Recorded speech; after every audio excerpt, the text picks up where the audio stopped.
Hi, Curtis Smale here. I'd like to read you an article from the Epoch Times. You may have seen this advertised. This is the July 28th to August 3rd, 2021 edition, and I usually don't buy it because you can read a lot of it online, but it's $3. I bought it at King Supers. I strongly recommend you pick up this edition this week. It has a lot of great stuff in it. One of the things is an article by Dinesh D'Souza.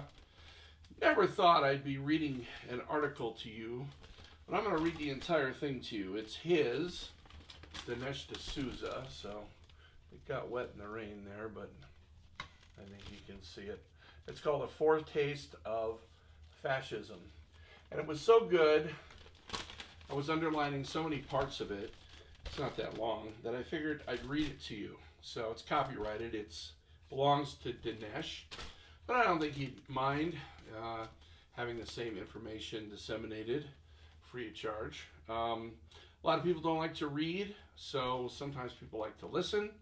Hopefully, if that's you, you'll get something out of this. Okay, it's called A Foretaste of Fascism by Dinesh D'Souza.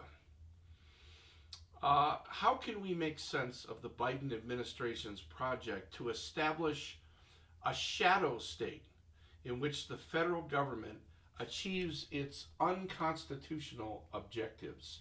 Mask mandates, forced vaccines, suppression of religious freedom and free speech by recruiting private corporations to do its bidding. What is the official name for this public-private partnership in opposition to our liberties? This is very eye-catching, very brain-catching. What's going on in America right now is definitely a turn towards central government control. Very similar to the book 1984, where the overarching government just tells you everything, tells you what to believe, and starts quashing and quelling all dissent. This is wrong. This is un-American. It's anti-free speech. It's actually anti-information, because what they're doing is essentially stopping you from thinking and getting information from alternate sources. Now, this happens on everything from Facebook to our news media. Everywhere you look, there's people trying to control information.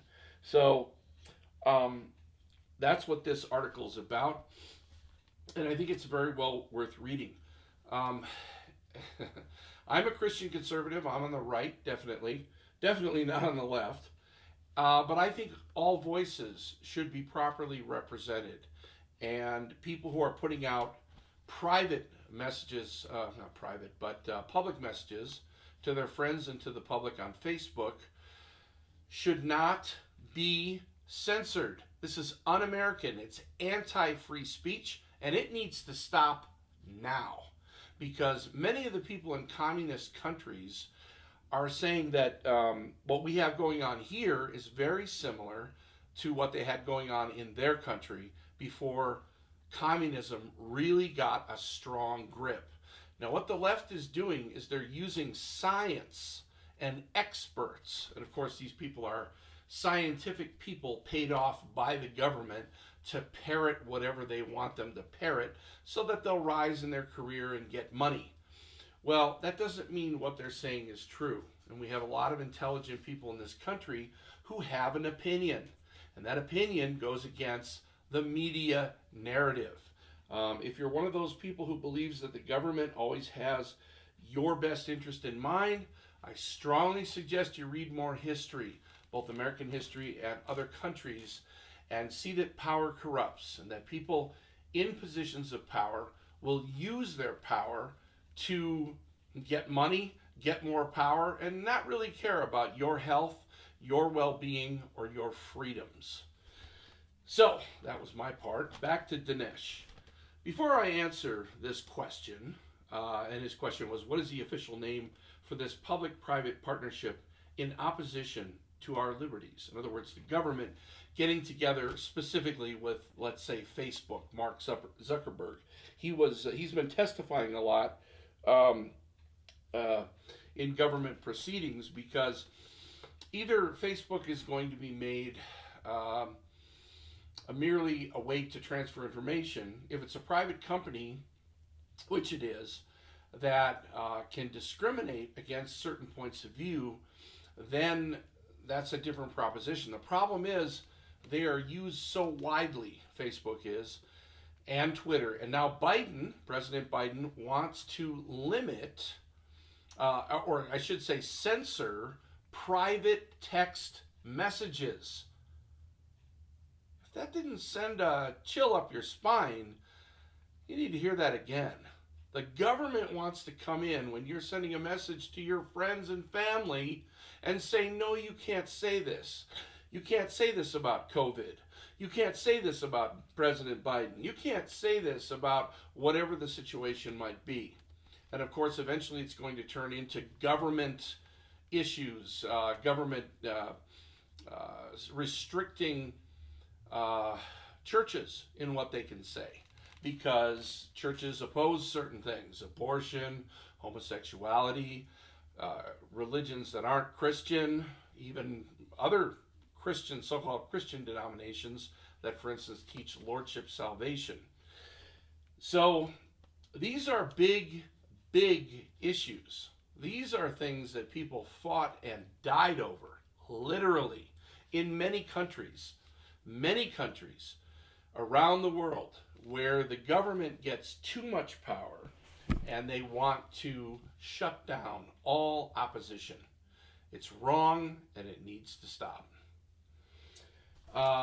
Okay, so his question: what is the official name for this when the government gets together with, say, Facebook to control information, to put ideas into people's minds? What's the name for that?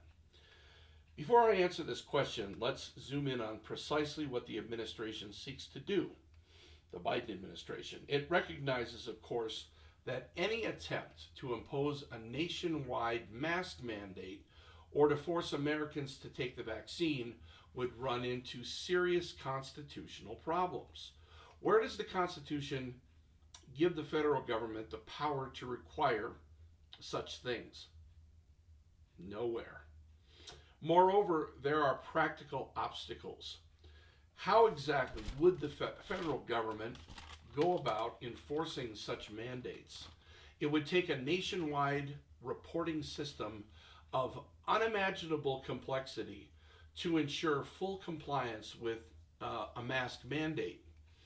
And that's what they might be trying to do with the Delta strain, highly contagious. They're starting the fear mongering to prepare you for the next lockdown and the next mask requirement or whatever they're going to do.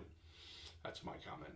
Back to Dinesh. No less than a national vaccine database would be needed to ensure that all citizens took their compulsory vaccine. In either case, it's unclear what penalties could be imposed on those who refused. Consequently, the Biden team has come up with an easier way. What if private corporations imposed mask mandates and required COVID-19 vaccinations? What if the government could enlist a wide array of private sector entities that provide essential services to citizens to carry out what the government itself might find very difficult to carry out? In this way, the government would create a national passport system without having to administer it all from Washington. You'd have to get your papel. Let's say that you need proof of vaccination to fly on a plane, or to eat at a restaurant, or to go to a baseball game, or to return to work. This would put pressure on citizens to get vaccines or run the risk of being excluded from the basic activities of life. They could hold out and refuse to be vaccinated, but the consequences would be dire. They would, in effect, become second-class citizens. Now, add to this the administration's attempt to coordinate with digital platforms, not merely to enforce mask or vaccine compliance, but also to enforce viewpoint compliance. That's mind control. Viewpoint compliance about masks and vaccines. And why stop there? Since we're on this track, there's no reason to stop at public health. How about viewpoint compliance on a host of other issues, from gender identity to election fraud to climate change? So the government, of course, seeking to completely control the minds of the public. This is not an exaggeration. Pause to consider the staggering implications. Social media platforms that were created to foster communication and debate and were given special immunity from lawsuits to foster a vibrant public square are now the instruments of suppressing public discourse. The very tools of freedom have become tools of oppression, a clear and present danger to democracy itself. Citizens who don't fall in line with the enthroned orthodoxies not only face the risk of being kicked off a plane or being fired at work, they also face the risk of being excluded from the public square. Wow. So just completely eliminate your ability to function in society because you're not complying. This is America, folks. This is un-American. This is your freedom. In effect, they become non-citizens in that their participation in democratic debate has been circumvented to the degree they can't even communicate. I can't believe someone's actually writing factual article about things that are happening and describing them in this way, to the degree that they can't even communicate with friends, relatives, or other associates. They have virtually become non-persons, and all with the active collaboration of the U.S. government. To quote Press Secretary Jen Psaki, it's not enough that one digital platform ban purveyors of supposed information. All platforms must simultaneously ban them. There's a name for such a partnership between the state and private sector to force all citizens into lockstep. Fascism. In invoking this term, I'm not trying to engage in rhetorical hyperbole. First, let's clarify that fascism is not the same thing as Nazism. Fascism preceded Nazism by a quarter of a century, and the quintessential fascist was Mussolini, not Hitler. There were powerful fascist movements in England, France, Belgium, and Italy before Hitler devised his own distinctive type of fascism, a fascism built upon anti-Semitism that came to be known as Nazism. To understand fascism, I'd like to focus on Giovanni Gentile, the preeminent philosopher of fascism, a prominent Italian educator who also became a close advisor to Mussolini. Gentile argues that there are two types of democracy that are diametrically opposed.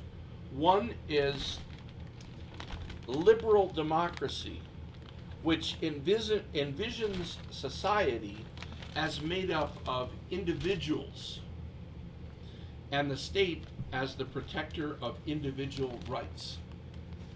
Gentile rejects this form of democracy and recommends a different type that he terms, wait for it, true democracy. Quote, true democracy, in which individuals are fully subordinated. Isn't that what you want? To be fully subordinated to the authority of society and the state. Gentile argues that the individual doesn't precede society, society precedes the individual. That's un-American. Society forms the individual and represents what he calls each person's larger self. This is how they get people to comply. They get people to see themselves not as individuals, but as part of an organism. And not in a good way. Not like the body of Christ in the church. Not like we're all Americans. Not like that. In a very symbiotic, I guess in one sense it's like the body of Christ, but this is a political entity. This is an entire nation of people. This is me talking, not Dinesh now. They get you to see the group, the collective, as you. Well, I'm not a group of people who have viewpoints that I oppose. That's not who I am. It's not who you are. Certain things we agree on. We can agree on the Constitution and the Bill of Rights. The First Amendment, the Second Amendment, all the amendments, that we can agree on. Freedom of speech, freedom of religion, freedom of assembly, Second Amendment, gun rights. We can all agree on these things. Some people might not agree on that. But pretty much everyone wants to have freedom of speech. Just ask them. They'll tell you. I don't want to be part of a larger self, which is basically leftist communism. So it turns in liberalism, which used to mean just having an open mind, being educated. Liberalism turns into leftism. Leftism turns into socialism. And socialism turns into communism. There might be a few more steps. Maybe it's twisted around a little bit, one in front of the other. But that's essentially what happens. It's all the same thing. It's ceding the power, C-E-D-I-N-G, ceding, giving up, cutting off, the power of the individual and giving that to the state in an inordinate way. The state has the right to pass laws, do things like that. If for national defense, that's fine. But we're talking about controlling every little aspect of your life. Big brother. Private action, according to Gentile, must be mobilized to serve the public interest. Really? There's no distinction between private interests and the public interest. That's because society represents the very personality of the individual divested of accidental differences. He's calling our personal freedoms accidental differences, where the individual feels the general interest as his own. In other words, you're part of the Borg. You're a cyborg. You're just doing what the state, which really takes the place of God, whatever the state says, that's what I'm going to do. In the same vein, because it's science, bro. Dude, it's science. It's science. You want everyone to bow down to science. Well, science and scientists have often been bought off, and they're often wrong. Not to say that the scientific method is bad. Of course, it's great. It's gotten us space travel and cell phones and this iPad I'm recording this on. That's great. But they don't have the right to get into areas that are matters of faith and opinion and personal belief and your personal medical decisions. Okay, in the same vein, Gentile argues that corporations must serve society and the public welfare and not just seek their own private benefit. Who then speaks for society as a whole? For Gentile, there's only one answer to this question: the state. Gentile views society and the state as basically the same. The authority of the state, he writes, is not subject to negotiation. It is entirely unconditioned. I like that. I don't like that. I hate that. The authority of the state is not subject to negotiation. In other words, dictatorship. We control you. We'll tell you what to think. We'll tell you the horizontal and the vertical, to quote the Twilight Zone. We're in the middle intersection of about 15 different dystopian novels right now. 1984, Brave New World, Logan's Run. I mean, it's just insane how many things in dystopian science fiction are happening today. The authority of the state is not subject to negotiation. It is entirely unconditioned. It could not depend on the people. In fact, the people depended on the state. Morality and religion must be subordinated to the laws of the state. A couple of weeks ago, I was at my church, and there was a pastor in Canada who told the police in Canada, who were coming in to enforce COVID laws, I guess, get out. I think I counted, I don't know how many times, 17 times, 39 times, I can't remember how many times he said, get out, until the police officers finally left. Because what they're trying to do is get the churches subordinated to the laws of the state. Now, people talk about the separation of church and state all the time. But what really is happening here is the state has to stay out of the business of the church.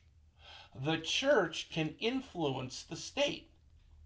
That was the Thomas Jefferson Danbury letter to the Danbury Baptist. You can look it up. That's where this phrase, the separation of church and state, comes from. There's a guy, I think his name is Federer, Federer, and he wrote several books on this whole issue of the government is to stay out of the business of the church. But the church can have an influence on the government. Who wouldn't want, well, who's to say on that question, who wouldn't want a godly influence? A lot of people wouldn't want a godly influence on the government because we'd be getting rid of abortion. We would be getting rid of all this special rights for certain groups of LGBTQIA individuals. I don't hate these people. If you're in that group, fine, we love you. However, I love people who are alcoholics. That doesn't mean I agree with their alcoholism. I love myself, but I do wrong things. So we can't equate loving someone with agreeing with everything they're doing and every viewpoint that they hold. This is fascism, is what we're saying here. Back to the article by Dinesh D'Souza. This is fascism, a philosophy that Gentile didn't hesitate to term totalitarianism. If that isn't a totalitarian, it says here. If that isn't a scary word for you, you need to look it up and look up the history of nations that have become totalitarian. Happy places like North Korea, Soviet Union under communism. For him, totalitarian was a positive term, invoking as it did a unified state and a unified national consciousness. Now, we talk about unity, but I think we want unity around the United States Constitution, around the American spirit, things like that, they're fine. But when you start having a unified state of consciousness that is forced by the government, that's another thing. That's me. Back to the article. To a unified national consciousness in which all citizens and private entities fall into line and march behind a single banner and a single authority. No thanks. Fascism in this sense represents a special variant. You want to know what the real Delta variant is, the new COVID Part 2. The real disease is socialism. The real disease is authoritarian, totalitarian mind control. Fascism, in this sense, represents a special variant of socialism, one in which private entities aren't taken over by the state, but nevertheless do the bidding of the state. So Biden's White House, his administration, wants Facebook and YouTube to do his bidding. That's unconstitutional. He cannot do that constitutionally. And that's why you have people getting very outspoken about this.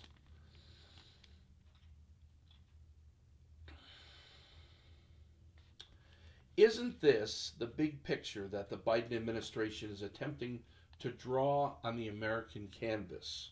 I recognize that Biden team members would heatedly and emphatically deny the fascist elements of their policies, but this wouldn't be because the label is incorrect. Rather, their denial would be largely based on the public relations disaster of acknowledging that they are introducing an American version of fascism. Admittedly, it's a long way from today's America to the kind of nightmarish regimes that fascism foisted on the world, which, by the way, resulted in the death of up to 160 million people. But anyone familiar with the relevant history can see that we are moving quietly and steadily in that direction. So if you want to read it again, A Foretaste of Fascism, you might be able to find it online as well. It's in the current Epoch Times, July 28th to August 3rd, 2021. Check it out. It's a great article, and it brings out a lot of points that I think Americans need to be aware of and then resist. We need to resist government intrusion on our freedom of speech, our freedom of religion, and our gun rights. Those are constitutional rights that the Biden administration and the leftists, and Obama before Biden, are making an unstoppable, or I shouldn't say unstoppable, we're going to stop them, but they're making a relentless attack on our freedoms. And that's evil. I'm Curtis Smale.